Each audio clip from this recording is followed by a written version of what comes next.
Everybody always says, if you tried your best, that's all that matters. The best is all you can do. If you tried your best, it doesn't matter what happens. It doesn't matter if you lose if you tried your best. Most people have heard that before. But there is a secret to the universe that most don't know. If you actually try your best, you can't lose.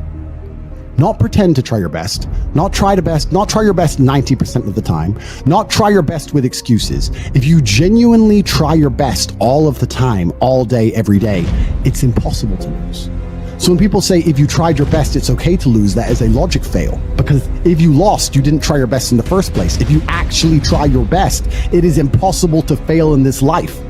God is watching and he rewards those who want it the most. If you want it the most, you can have it. It's a competition. Every dollar you want, the house you want, the car you want, other people want, you have to win. You have to want it the most and genuinely do your best, because most people aren't capable of doing their best anymore. To get up every day, whether they feel like it or not, and perform regardless. That is the secret. You cannot fail if you try your best. So if you don't have the car you want, the woman you want, the relationship you want, the friends you want, the house you want, you haven't been trying your best. Because I guarantee you, the second you do, you'll have all of it. I believe there's only 3 reasons people are not rich. One of 3 reasons. They're either stupid, arrogant, or lazy. Stupid is actually the smallest category. People think, oh, you know, there's a lot of stupid people. There are, but I know a lot of stupid people with a lot of money, right? There's so much money in the world. To be too stupid to generate money, I think is less than 5% of the population. We're genuinely too dumb to ever make a good wage. Then you have arrogant and lazy, and these are the 2 most common.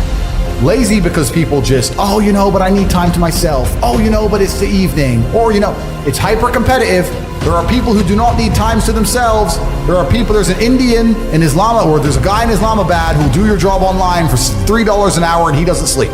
You're gonna lose, right? So if you're gonna be lazy in any regard, you have to understand there are people like me who are billionaires who work 18 hours a day. When I finish this, I get into my car and I open my laptop and I work on my way to my next appointment. I work all night until the day I go. When I go to sleep, I close my laptop and I'm asleep a minute later. I work. That's all I do. Lazy is a big problem because people go, oh, but I just want to relax. If you just want to relax, that's fine. But you're competing against people who just don't want to relax and you're going to lose. And the last, and I'd say that's around, a lot of people have that element to them. A lot of people are lazy. That's about 50% of people. But the main reason people are not rich is because they are arrogant. If you were to take somebody who says, I'm doing my best, I'm really trying, and you were to get an exact schedule of their last week and find all the times they've wasted time, you'd say, look, you've wasted time, wasted time, wasted time, wasted time. You know what's actually amazing? Most of those people are not even self-reflective enough to go, you're right, I'm not trying my best. You know what they'd say? Well, I have to rest sometimes. Well, I have to have a social life. Well, they'd be so arrogant because they're arrogant. I had to do my Facebook. Yeah. No matter, you'd even show them, here's where you fucked up. Well, you know, I have to, you're crazy. And then they go back to being a loser. A lazy person thinks he's working too hard, and a successful person thinks he isn't working hard enough. And we're doing 20 times the work they are. And we're like, oh, I could have done more, could have done this. Oh, I missed that today, can't miss that again. Oh, I should have taken that call. I should have flown there. I should have. That's, you know, we have guilt about it. They don't give a solitary fuck. And even if you pointed it out to them, they'd sit there and go, oh yeah, and they'd make some excuse for it. It's the brutal arrogance of people. Perhaps 50, 60 years ago, you could be a normal man with a normal job, have a normal life and a normal wife and a normal house and a normal car and be happy. But the world we are now living in is proving that being a normal man is nothing more than slavery. Being a normal, law-abiding citizen with a normal income and a normal wage and one passport and a normal wife is going to leave you depressed. Sooner or later, it's just going to leave you and end up fucking suicidal and miserable. This is what I don't understand about people, especially men in the world today. Why are they so worried about being afraid? Why are they so worried about, I was afraid every time I fought. I fought anyway. Like, I don't let fear guide what I'm gonna do. I do what I'm supposed to do regardless of how I feel. So I don't see anything wrong with feeling fearful. I don't see anything wrong with feeling stressed or under pressure or anxious. All these things men are trying to get rid of. And I talk about men specifically. I gender this because I'm a man. I don't know how it feels to be a woman. But all these things that people are trying very hard to get rid of from their brains, I don't see why they need to leave. I will argue the point that if I feel anxious and pressured and stressed and fearful, I will get more done than if I was happy.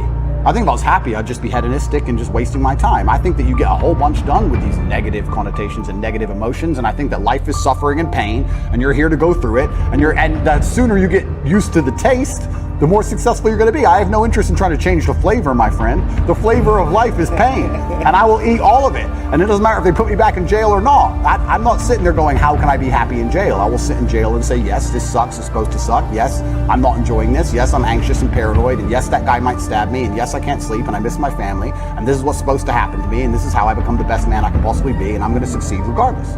So if you're not the person who's waking up every day going, how do I improve my existence? Then nobody is. Nobody on the planet is considering improving your one spin on Earth. No one else cares. Nobody else cares. So if you don't care, then you're fucked. So you need to wake up and care. And it's amazing to me, like you're saying, how did I find my mentors? I just tried a bunch of them. Like when I had no money, I would try very hard I'd listen to lots of different people, or I'd try different things. And I wasn't scared to invest in myself, because I understand that, look, if he's taking time out of his life, then I need to reward him for it financially. And I tried very hard, and I listened, and I paid attention, and I was never lazy. I don't believe there's a person on the planet who pays attention, tries their best, is never lazy, is on time, works hard, has a mentor, and is giving it his all, who isn't rich. I don't believe it. I think that if you do all those things, you're rich. And if you don't have any money, you're missing one of those key elements. Now, you can fool yourself and you can fool everyone else and you can pretend you're doing them, but if you're truly honest with yourself, am I finding people who are trying to teach me what I want to know, and am I trying my best? And the answer is fucking no every time. For you to become rich and successful is going to require pain and suffering. And you have to understand exactly what your dream life is to make the pain and suffering worthwhile. Think about it. Have you ever been to the gym and seen a person in fantastic physical condition? They're strong, they're ripped, they're large. And you say to them, how did you get so big and strong? And they say, I don't know. Oops, it kind of just happened. Or have you ever found a really rich man or a very successful man and said, how did you become rich and successful? And he goes, I don't know, bro. I just woke up one day and it kind of happened and now I'm living my dream life. No, there is a very detailed plan and roadmap. For you to become strong, you must eat a certain way. You must train a certain way. For you to become rich, you must earn money a certain way. You must understand exactly how you're going to make money, whether you're going to be a public-facing figure like me or a man of the shadows with millions of dollars. Unknown, but extremely powerful. You have to design your dream life. What house are you going to live in? Who's your woman going to be? Is she blonde? Is she brunette? What car are you going to drive? Have you even gone on the internet and spec'd your car?